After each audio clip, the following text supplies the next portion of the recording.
ушундай эрежелер бар да.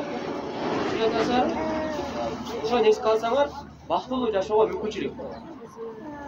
6-нчысы бар, кандай гана кесип үйрөнбө, сөзсүз акча сабаттуулугуна бизнестен параллельно билим ала бер. Курстардан окуй бер, тыңбай.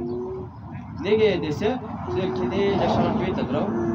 Айлыкка жашаган келбейт да. Айлык жетпейт. Мына мугалим эжекелердин айлык айдан айга чынында жетпейт. Бирок чоюп жеткизет. А ишкерликти параллельно окусам эмне болот десе, ал кошумча киреше ишин түзүп коет. Керек болсо өз окуган кесипти ишкерлик алып өтүүнүн жолдорун да билип алат. Мисалы үчүн врач болуп окуп алды, бизнести кошо окуган болсо, ал частная поликлиника ачып коет. Бир бөлмөдөн турса дейт.